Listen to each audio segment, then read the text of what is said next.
Salut à tous, c'est Zéloui. Aujourd'hui, on va faire une découverte de petites consoles trouvées chez un déstockeur. Juste après le générique.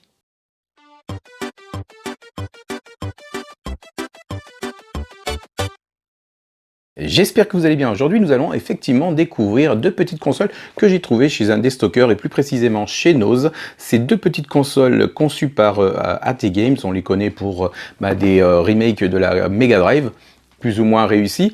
Et ces consoles se présentent sous forme de clés USB qu'on va brancher sur la télévision. Il y aura des manettes bien sûr avec. On va découvrir ça dans un instant. Si vous n'êtes pas abonné à cette chaîne, n'hésitez pas à le faire. Et puis on découvre tout de suite ces consoles. Allez, on y va. On se retrouve donc pour ouvrir ces consoles. Donc on a deux boîtes, une boîte rouge et une boîte bleue. La boîte rouge étant la première version que AT Games a proposée donc au grand public. Donc une boîte avec 20 jeux et bien sûr c'est des jeux Atari. Pourquoi je dis bien sûr? Parce qu'en fait la première version a été dédiée à Atari. La seconde, vous verrez que c'est des jeux Taito, mais ça reste quand même des jeux destinés à l'Atari 2600. Donc là dans la deuxième on aura 12 jeux, on les découvrira tout à l'heure. Pour l'instant, on va ouvrir la première boîte et découvrir ce qu'il y a à l'intérieur. Donc, vous voyez, c'est une boîte avec le logo AT Games. On rappelle qu'il y a 20 jeux. On voit d'ailleurs le dongle, la clé USB. Et elle est dite avec un branchement HDMI. Donc, je suppose qu'il y a l'autre définition pour un jeu très très vieux comme ça me paraît bizarre. On a donc une manette qui est sans fil. Donc la résolution qui est dite HDMI, la possibilité de sauvegarder sa progression dans le jeu et de revenir en arrière finalement comme les mini-consoles qu'on connaît comme la mini Mega Drive ou la NES par exemple. Allez, on ouvre cette boîte, donc il y a une petite protection. On l'ouvre, on a une petite boîte en carton avec sur le dessus, je vous ai pas montré le dos de la boîte avec donc les différents visuels de jeux. Je vais vous le mettre en plus grand. Et donc on a des jeux comme Tic-Tac-Toe, c'est quoi? C'est un morpion. On va avoir le bowling, le fameux jeu Centipede, qui est finalement le titre qu'ils mettent en avant, vu que c'est un jeu qui a cartonné, c'est une sorte de Snake, mais on verra ça tout à l'heure. On a une notice avec à l'intérieur un autocollant donc du jeu Centipede, donc on pourra coller sur la console ou ailleurs, mais enfin c'est deux petits autocollants qui font bien plaisir. On va avoir donc une manette qui a la forme de la manette Mega Drive habituelle chez AT Games et elle est plutôt de bonne facture. On a un interrupteur pour la mettre en route, il y a un petit voyant qui vient de s'allumer ici. Et les boutons donc de retour en arrière, le menu Start. À l'intérieur, on y glisse deux piles, comme je viens de le faire. Et c'est dommage, oui, parce que c'est vrai qu'on a un câble USB pour alimenter la clé, le dongle, mais c'est dommage qu'on n'a pas la possibilité d'avoir une batterie à l'intérieur de ça et de charger. Mais on va pas trop en demander. Voilà, donc le câble USB qui va se brancher au final sur cette fameuse clé. Donc une clé HDMI, je disais USB tout à l'heure, mais c'est vraiment HDMI puisqu'on va la brancher sur le téléviseur. Et donc l'USB est ici pour pouvoir alimenter cette fameuse clé. Voilà cette clé donc HDMI avec un branchement USB pour l'alimentation. Alors ce branchement USB ne sert pas du tout à entrer dans la mémoire de la clé, bien que si on bidouille, je pense que ça doit être faisable. Je vais vous montrer d'ailleurs le composant qui est à l'intérieur de cette clé. Je me suis amusé à la démonter. Et vous voyez que ça reste une carte électronique dans laquelle ils ont dû mettre une puce mémoire et enfermer les jeux dedans. Donc il ne doit pas y avoir une énorme mémoire. Et c'est pas ce qu'on attend de toute façon d'une console à ce prix. La manette, je vous la montre de plus près. Vous voyez, donc il y a une croix directionnelle, les boutons Start, Menu et Rewind, retour en arrière. Le petit voyant qui nous rappelle qu'elle est sous alimentation. Et au final, 6 boutons. Voilà, on vient de découvrir et déboxer donc cette console. On va maintenant la brancher sur la télé et découvrir les jeux, les 20 jeux proposés sur cette première console.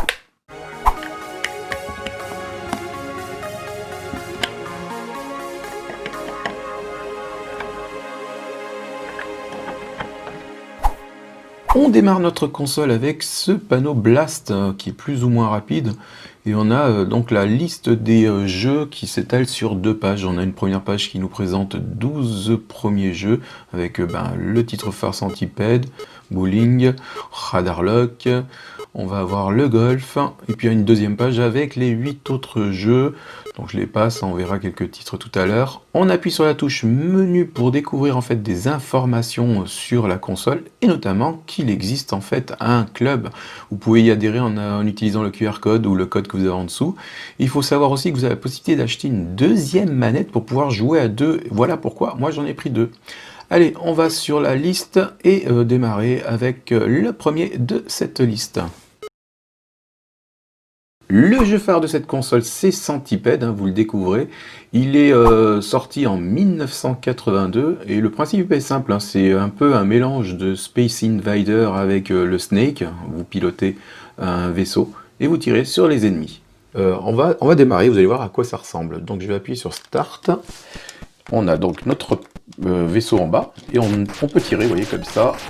Et vous avez un petit, une sorte de alien qui vient vous embêter. Donc vous pouvez tirer dessus pour avoir des points. Et vous pouvez aussi vous avancer pour changer de ligne et éviter ainsi les autres personnages, ennemis qui viennent détruire votre vaisseau. Alors moi je suis nul. C'est assez rapide d'ailleurs. On doit tirer dessus et essayer d'éliminer pour passer au niveau supérieur tous les ennemis. Donc on va essayer d'éliminer ce petit point, voilà. Et vous voyez, je viens de passer le niveau supérieur. Donc le truc, encore une fois, c'est de faire le maximum en points. Et voilà, simplement ça. Et dans les salles de jeu, on essayait de faire le maximum de points. Et là, je viens de perdre à nouveau. Et le jeu est terminé ? Non, le jeu n'est pas terminé pour autant. Donc je vais essayer de continuer un petit peu pour vous montrer à quoi ça ressemble. Ouh, c'est quoi ça? Hop, voilà, j'évite de justesse ce petit ennemi. Je change de ligne. Voilà. Et je viens de me faire avoir. Voilà simplement donc ce jeu qui avait été développé par une femme à l'époque. Et c'est rare d'ailleurs à l'époque. Et c'était donc pour contrer un petit peu le succès de Space Invader dans les salles. Et le développeur Atari le propose sur une console de salon. Allez, on va voir le reste de la liste et on va passer sur la console suivante. On est sur le premier jeu de la liste, donc 3D Tic-Tac-Toe, et on va le sélectionner, on va faire démarrer. Voilà, on arrive sur ce jeu, 4 grilles, vous voyez, et on va appuyer sur Start. Le principe, il est assez simple, c'est un morpion. Donc vous avez un point rond, qui est votre adversaire, et vous êtes la flèche, pas la flèche, la croix, qu'on peut déplacer, vous voyez, sur 4 grilles. Donc c'est simplement un morpion, si ce n'est que vous avez la possibilité de faire les combinaisons. Le principe, c'est une sorte de puissance 4. On aligne 4 croix. Donc nous, on va placer la première ici. L'ordinateur, vous voyez, lui a placé en bas. Nous, on va le mettre là en diagonale. Lui continue sur une autre grille. Alors, c'est là qu'il faut faire attention parce que la combinaison, vous pouvez la faire sur une grille plane ou vous pouvez décider de le faire sur l'ensemble des 4 grilles. Ça marche aussi. Donc là, je pense qu'il essaie de me faire une combinaison sur 4 grilles. Et je pense que je vais me faire avoir. Parce qu'il est très fort. Alors, on va faire... on va descendre, on va valider ici. Alors, il a fait ça, ça. Ouais, je vais continuer sur cette grille. Je vais placer celui-ci ici. Voilà, bon, ça reste des jeux vraiment très très simples. Et je pense que l'Atari 2600, vous vous rappelez, à l'époque, c'était vraiment quelque chose de nouveau. On délirait bien là-dessus, mais en rapport avec nos jeux d'aujourd'hui, on est vraiment décalé. Alors, là, j'arrive à le contrer. Ah ben non, vous voyez, il a réussi à faire une suite de 4... vous voyez, cette combinaison-là, je pensais pas qu'elle marchait. Il a réussi. Donc voilà, il a gagné la partie. On va passer au jeu suivant. Donc le deuxième jeu de la liste, c'est RC Battle. Mais on va peut-être pas tous les faire, donc on va aller directement au troisième, qui est Bowling. Le bowling, allez, on le lance. Et on arrive sur cette grille-là, qui est un joueur, vous voyez, qui est en bas. On pourra changer les couleurs, il me semble. Voilà, on peut changer les couleurs de la personne, lui mettre des pantalons de différentes couleurs et autres. Je ne sais pas si ça sert vraiment à ça. Quoi qu'il arrive, nous, on va faire démarrer le jeu et vous montrer ça rapidos, hein, parce que, encore une fois, c'est des jeux très très simples. On déplace le joueur de bas en haut. On se place devant les quilles et on lance la boule. Et après, on peut donner de l'effet au dernier moment. Vous voyez, là, je viens de rater mon premier coup puisqu'il reste encore 2 quilles. On va aller les dégager. On va se mettre ici, par exemple. Je lance la boule et je vais dégager les 2 quilles. Voilà. Un premier spare, parce que vous avez la possibilité de faire soit rien, soit un spare, c'est ce que je viens de faire. En 2 coups, dégager toutes les quilles. J'aimerais bien faire un strike. Alors le strike, c'est évidemment dégager toutes les quilles d'un seul coup. Je vais me placer ici, je lance ma boule, je lui donne de l'effet en appuyant sur le haut, et là je viens de faire un strike. Et ben voilà, je voulais vous le montrer, c'est un strike. Alors vous avez vu, hein, il y a une petite barre pour un spare, une croix pour un strike, juste en dessous du score. Et là, je vais lancer ma boule au milieu, il me reste une quille. Et là, vous voyez, je vais faire exprès de rater. Je vais me mettre sur le côté, je vais me mettre ici. Et vous allez voir que comme je me rate, j'ai ni le spare, ni le strike. Donc j'ai une barre à la place. Voilà, le principe, hein, c'est de faire le maximum de points. Et d'essayer de gagner. Même si vous voulez, vous pouvez faire une partie contre votre adversaire en joueur 2. Allez, un petit spare pour finir avec ce jeu.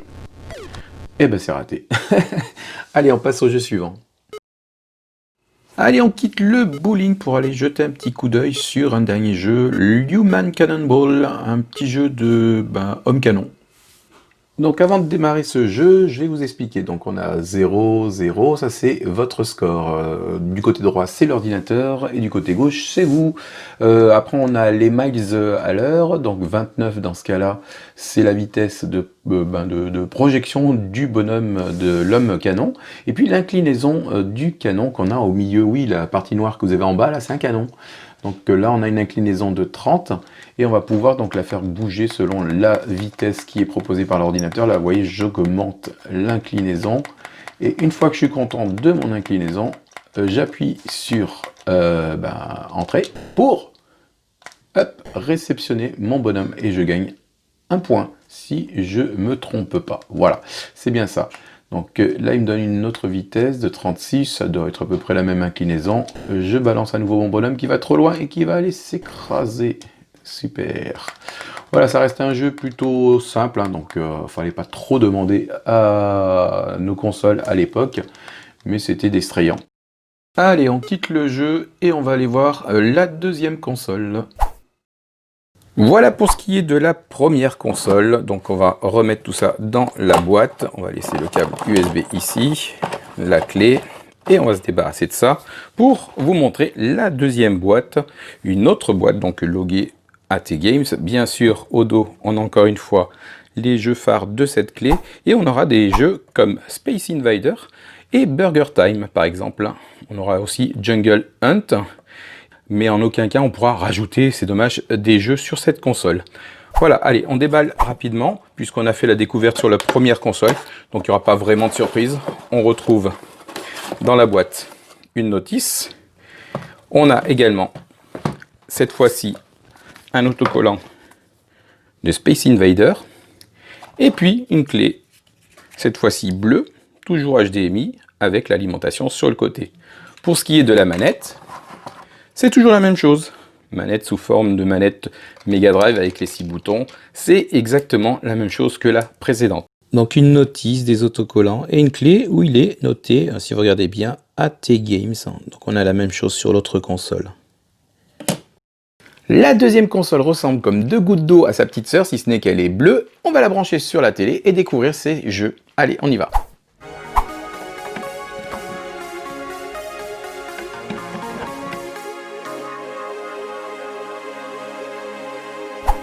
On démarre donc la deuxième console Blast AT Games avec un menu qui propose 12 jeux cette fois-ci. On verra ça juste après, on va aller du côté des informations et découvrir qu'on a la possibilité aussi de jouer à deux grâce à une deuxième manette. Les QR codes que vous avez sur la droite vous permettront de vous inscrire sur le club Blast AT Games. Allez, on revient sur le menu, on découvre donc ces 12 jeux et notamment le premier qui est Space Invader, un jeu de Taito qui a été développé en 1978 pour les consoles Atari 2600. Le principe du jeu, il est simple. Vous allez avoir en fait des envahisseurs qui sont alignés et votre but, c'est de tous les abattre en tirant avec votre vaisseau. Plus vous en abattez et plus le jeu va s'accélérer. Et par moment, vous allez avoir un vaisseau rouge qui passera et lui vous permettra de gagner un maximum de points. Puisque le but de ce jeu, c'est d'avoir le maximum en score. Et une fois que vous abattez les derniers envahisseurs, vous passez le niveau supérieur avec une nouvelle armada. Allez, on s'arrête, on va aller voir le deuxième jeu du menu. Deuxième jeu de la liste, c'est le jeu Burger Time, un jeu tout aussi prenant que Space Invader. On va le faire démarrer. Le principe du jeu, c'est de monter ses échelles et d'aller composer des burgers grâce au personnage que vous incarnez, ce petit cuistot. Il doit disposer les éléments sur les 4 assiettes que vous avez en bas. Et grâce aux 5 essais et 4 armes qu'il a, il doit éviter les ennemis qui sont des saucisses. Oui, la petite partie que vous avez en marron là, c'est une saucisse. Comme je vous disais, vous avez 4 armes, des jets de farine ou des jets de sel, et 5 vies qui vous permettront d'arriver au bout de cette aventure. On a plusieurs étages, et il faudra éviter tous les petits ennemis. Là, je viens de perdre une vie. Et on va devoir donc récupérer chaque élément. Vous voyez, le burger commence à se composer. Vous avez le pain, la viande, la salade et l'autre pain.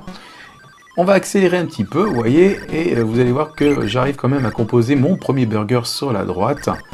Et on essaye d'éviter les personnages, les ennemis, mais c'est pas toujours évident. Grâce aux éléments qui apparaissent quand même, vous pouvez vous offrir encore des armes qui vous permettront d'éliminer les ennemis. Voilà, j'en ai récupéré une 5e arme que je vais d'ailleurs utiliser incessamment sous peu. Vous voyez la saucisse là, je me retourne et je lui envoie un jet de sel ou de farine, je ne sais pas ce que c'est, et je continue mon aventure. Et j'arrive vraiment au bout de ce tableau, c'est faisable, vous voyez, j'arrive à récupérer le dernier élément, je descends, je balance tout ça sur la dernière assiette, et ouf, j'arrive à faire mes 4 hamburgers. Voilà le principe du jeu. Donc évidemment, de tableau en tableau, on essaiera de faire le maximum en score. Allez, on va retourner sur le menu principal et voir un dernier jeu. Parmi les 12 jeux, vous allez avoir le jeu Burning Rubber, qui est un jeu de voiture. On va avoir aussi le jeu Escape It, qui est un jeu de billes. On aura aussi le jeu d'arcade Frontline, et puis un jeu qui s'appelle Jungle Hunt. On va faire démarrer celui-ci. Ce jeu, à la base, s'appelait Jungle King. Il a dû être rebaptisé pour éviter un procès, puisqu'il était basé sur le personnage de Tarzan. Et comme le personnage de Tarzan est déposé, la marque Atari a préféré rebaptiser le jeu Jungle Hunt. Allez, on démarre une partie. Vous avez vu que Tarzan devient un explorateur avec son petit casque et saute de liane en liane. Le but, c'est d'arriver au bout de ces lianes. On va faire une première étape avec 1500 points qui va nous permettre de passer dans le fleuve et nager et éviter les crocodiles. Tout ça avec comme seule arme votre poing. Et si vous y prenez mal, vous vous faites avoir. Alors le but du jeu, c'est de nager le plus loin possible et vous battre avec les crocodiles. Là, je gagne 200 points. Mais il faut savoir que si vous vous y prenez mal, le crocodile aura le dessus. Vous avez aussi la possibilité de plonger dans les profondeurs de la rivière et éviter ainsi les crocodiles. Mais n'oubliez pas que vous avez un niveau d'oxygène qui est limité, donc remontez à la surface pour pouvoir poursuivre votre aventure. La troisième étape, c'est l'étape Indiana Jones pour moi, puisque vous devez éviter des rochers en sautant par-dessus. Mais le plus difficile, c'est d'éviter les gros rochers qui vont vous arrêter net sur cette étape. Moi, j'y suis pas arrivé, j'ai pas réussi à aller plus loin, donc je me suis arrêté là et je suis revenu sur les lianes. Je voulais quand même vous montrer une petite chose qui était assez marrante quand on essaye d'éviter d'attraper la liane, c'est que le personnage va lamentablement s'écraser dans la forêt. Voilà, donc ce jeu, on va s'arrêter là, on va passer à la suite, revenir sur le menu et découvrir le reste des jeux, et notamment le jeu Strip Off. Vous allez avoir aussi le jeu Speed Raid, qui est un jeu un peu à Zaxxon. Vous allez avoir Shield Shifter, ouais je l'ai bien dit. Vous allez avoir aussi le jeu Polaris, qui est un jeu de sous-marin, et le jeu Missit, qui est un jeu d'adresse, il va falloir éviter une bille. Et puis vous avez un dernier jeu qui s'appelle Lock and Chase, qui est un petit Pac-Man à la sauce Prison Break. Voilà pour l'ensemble de cette liste. Cette deuxième console est plutôt intéressante, mais tout comme la première, je trouve que les jeux sont assez répétitifs.